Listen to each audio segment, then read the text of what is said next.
Good day, and welcome to FYI. I'm your host, John Baillie, and today we're going to talk about the holiday season. And it just so happens that November and December are two of my favorite months. November, because that's my birthday, and who doesn't like to celebrate their birthday? And also, it's Thanksgiving. Thanksgiving, just a wonderful family holiday. December is obviously Christmas. And for a lot of Christians and a lot of people, they celebrate Christmas because it is the birth of the Christ child. With me today is Fr Dave Heney, and we're going to talk about Bethlehem then and now. Good to have you here. Great to be here, John. I love it when you're here because it's so educational and knowledge. Great. And you've got so much knowledge about so many different subjects. But basically, when we're talking about Bethlehem, you have a Holy Land tour every year. Every year. This year will be our 11th year, going in June. Unbelievable. Yeah, and we go to Bethlehem every year. And you take about 44, 45 people? Between 40 and 50 people. And this happens like in June, right? It's always the last 2 weeks in June. We chose that time because it allows more school families to go. Makes sense. We get sometimes parents and a couple of kids to go as school is out for some schools, and so it's just easier for them to go. Now, what is Bethlehem like today? Today? Well, I mean, it's a fairly large town by Middle East standards. It's about maybe 30,000 people.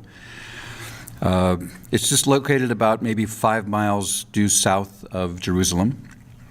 Between Jerusalem and Bethlehem, there's a short area of fields and desert, and then you come into the suburbs of Bethlehem. It's a very hilly area. If you ever have postcards that show the hills of Bethlehem, it's actually true, and the hills are kind of steep, so the roads sometimes snake around up to the top. It's a fairly normal Middle East town. I would say it's about 60% Muslim and about 40% Christian. Now, Bethlehem today, Yeah. What else happens in Bethlehem besides being a very big and important tourist attraction?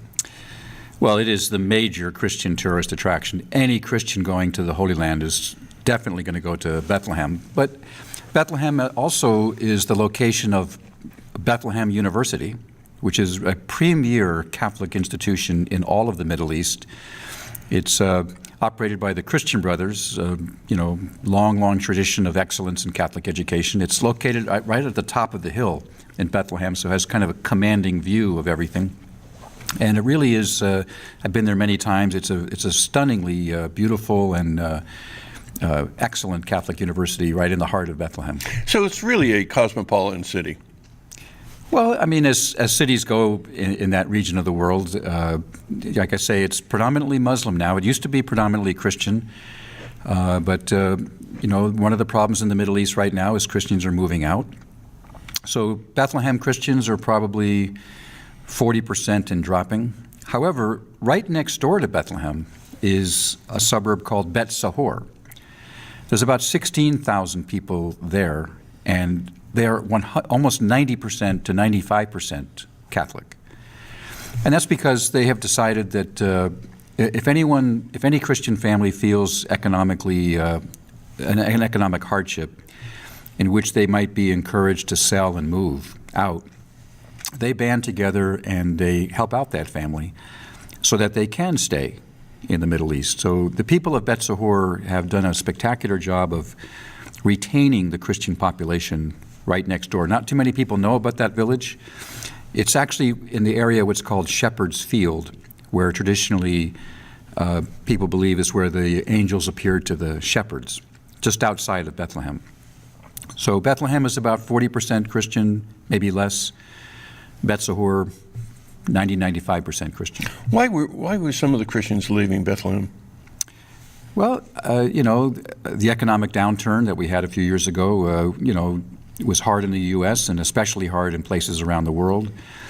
Often you have Muslim families coming in to a Christian family, maybe with 4 or 5 kids trying to go to school, and they will offer that Christian family maybe 3 times the price of their house in cash. Well, that's a pretty compelling offer, and so a number of Christian families will take that money and migrate to Europe or San Diego or Detroit or places in the U.S. And that's why the people of Beth Sahur kind of banded together to have their own community, to look out financially for one another, and they've done a really good job. Now, Bethlehem. Yeah. Time of the birth of Christ. Well, much smaller. Yeah. Still very hilly. The hills don't change, but very small. And, the whole region of the Middle East is in ancient days was a highly volcanic area. So the rock is very easy to carve. So it's a place of many, many caves. And, a cave is kind of a convenient, natural place to live. So what people would do is they would move into the cave, and then they would build a house attached to the front of it. So you would see a house up against a hillside, and then the back part of the house would be a cave. One of the caves in Bethlehem has traditionally been seen to be the place where Jesus was born. And there's a fairly good archaeological verification of it, because in the ancient world, when the Romans wanted to demonstrate their power over you, over rivals, and they considered the Christians rivals. Sure. They would find out what is their most sacred place, and then they would build a Roman temple on top of it. And the Romans would, be very careful to do due diligence, to investigate, to make sure they didn't make a mistake, that they actually were building their temple on an authentic Christian site. So they would find out where it was, they build their temple on top, thinking that would destroy the Christian faith. Obviously, it didn't work. Christians are still here and the Romans are gone. But the archaeological verification of that temple, ironically, verifies the site of Jesus' birth. Why did Mary and Joseph journey to Bethlehem? Well, they were living in the north in the town of Nazareth. It's about a week's journey away from Bethlehem. And according to the Gospel of Luke, the Roman emperor wanted to take a census of the citizens. Of course, that's always bad news when you hear that, because of taxes? It's all about taxes. The Romans are all about conquering and money. So they would journey for about a week, generally in a large caravan of people, maybe 50, 60 people. And they would travel to Bethlehem. Bethlehem was the traditional site of where King David was born. And Mary and Joseph are known to be of the lineage of King David. So they would travel to Bethlehem. Bethlehem was probably filled with many, many relatives, because they're all of the same family line. And so they would take that trip to go to Bethlehem to be counted in the census. Now, when they got to Bethlehem, right, they didn't have Holiday Inns, they didn't have Marriotts, they didn't have places to go.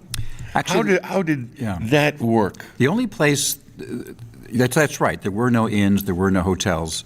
The only place that kind of seems like that would be what are called caravanserais, which are large hotels and stop, way stations for caravans, for camel caravans. It's like a big truck stop.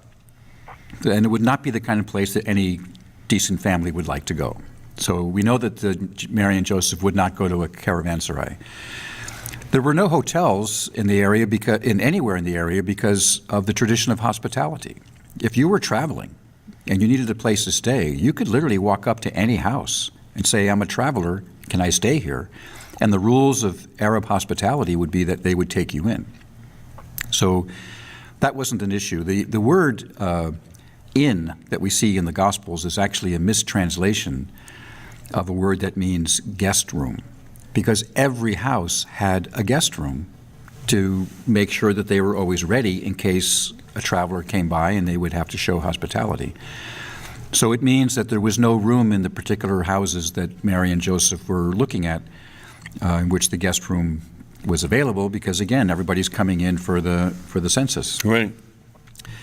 In those days, at night, people they would take their small groups of flocks of, goats, cows, and they would bring them into the house, not only for safekeeping, but also animals would provide body warmth. And so it was people lived very, very close to animals in those days. Was that called central heating? Absolutely. I mean, if you had a one-story house, you slept on the same room with the animals. If you had a two-story house, you would sleep upstairs, the animals would be downstairs. So that's most likely the situation. The guest rooms were full, so Mary and Joseph, in a two-story house, went downstairs and gave birth in the first floor among the animals. So when you see a nativity scene, you see them like in a barn, Yeah. or what have you, with animals around, and quote, the manger. Well, you know, it was St. Francis of Assisi who kind of developed the tradition of building nativity sets. And he's from Italy, Right. which has a lot of forests. And so where the place where animals stayed, they would think of a stable. And it would be like a European-looking, an Italian-looking stable. But we know now that Mary and Joseph were born in the Middle East. They were born in the Bethlehem area where there's caves, and the animals would be in the caves. So anytime if you see a nativity set that looks like a grotto, that's much more accurate than a barn or stable. So basically, it was like a cave.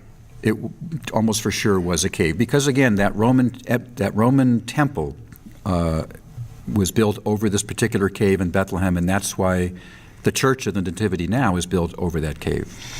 Now, the Church of Nativity in Bethlehem, have you said Mass there? Yes, every year. That's going to be a thrill. It's a great thrill. It's actually a tremendous thrill. Actually, we say Mass in a chapel that's very, very close to the main grotto. And actually, it was the room that St. Jerome used in the 300s when he translated the Bible from Greek into Latin. Now, when you say Mass there every year, and all your people that are on tour with you, they just must absolutely, they must say this is a wonderful experience because this is where the birth of Christ took place. You're saying Mass, and it's got to be one of the highlights of your tour. It is because our trip is an archaeologically based tour. So we only go to places that have some archaeological verification. And we only say Mass on places that have the highest verification. So if we're saying Mass someplace, it's quite moving because people have a sense that the story that we're celebrating actually occurred on this spot. And Bethlehem has one of the strongest verifications. Well, you know, Bethlehem today is going to be one of the world's most popular tourist destinations for many people, Christians, and every other religion, because there's an awful lot of religions, not Catholics, that believe in the birth of Christ. Yeah, yeah. Now, Bethlehem, the cave, you know, we say that Jesus was born in this cave. It's a little difficult to say where in the cave the birth occurred. That pretty much can't be determined, although there is the archaeological remains of a manger. But where the actual spot is, you know, within this 20-foot diameter is pretty hard to say. But there is a spot that has traditionally been indicated as the spot where Jesus was born. It has kind of a protective covering over it with a hole that you can put your hand through and touch the bare rock. Wow. So people like to do that. Now you can only do it one person at a time. And so when you look in Bethlehem and you see thousands of tourists, pilgrims going to Bethlehem, you know that they all have to funnel through into single file line, and then one person at a time gets their moment at the shrine. So it's it's very compelling. A lot of anticipation builds up as you're in line. You have time to think and to reflect and to pray about what's about to happen. And so people find it very, very moving. Also, it's an experience. Yeah. I mean, it's an experience. This was where the Christ child was born. And here on earth, right here. We're talking ground zero for the birth of Christ. And, you know, it's compelling also because, to get to Bethlehem, we go through the Israeli-Palestinian West Bank checkpoint. So modern politics kind of impinges on us as we're about to go see something that remembers something 2,000 years ago. But it's a reminder that when Jesus came 2,000 years ago, he came to planet Earth, which is a dangerous place. Right. And yet nothing would stop him from being with the people that he loves. So And that was his whole purpose of that coming, was his whole purpose. to be a human being. To be a human person and to show us God's love, despite our sinfulness, despite turning planet Earth into a dangerous place, Jesus would still nevertheless come here to show us the Father's love. And that's kind of important because sometimes we don't think about that. We take it for granted. And the commercialization of Christmas sometimes is kind of tough, but that's part of life. And that exists, and there's nothing we can do about it. But I think Christmas is really about the birth of Christ. Well, and also, I'm glad for the fact that, if someone is buying items in a store, that means that store owner has a job, and a job means a family. Exactly. And so that's, the point of Christmas as well. Exactly. Is bringing joy and peace to families. So we're glad that if Christmas helps the economy, that's a wonderful Christmas present. Now, your tour is coming up in June. June. And you have a website? Just my name is one word, Dave Heney, DaveHeney.com. And at the top, you'll see, join me for a visit to the Holy Land. And you've got your whole itinerary there? And pictures of the hotels and travel tips and everything that you need to know. And this will take place June 14, mid-June. Mid-June. Middle of June. And it's about $4,000 per person, and that covers everything. Hotels, meals, tours, taxes, everything. I'm looking forward to our day when we can go on tour with you. Wonderful. Looking forward to it. And I would like to thank you for coming in today and talking about Bethlehem then and now, especially with this holiday season, Christmas season upon us. And it is my pleasure to wish you a very Merry Christmas. Thank you, and a Merry Christmas to you. And thank you for listening. I hope you all have a great holiday season and a Merry Christmas. Stay well.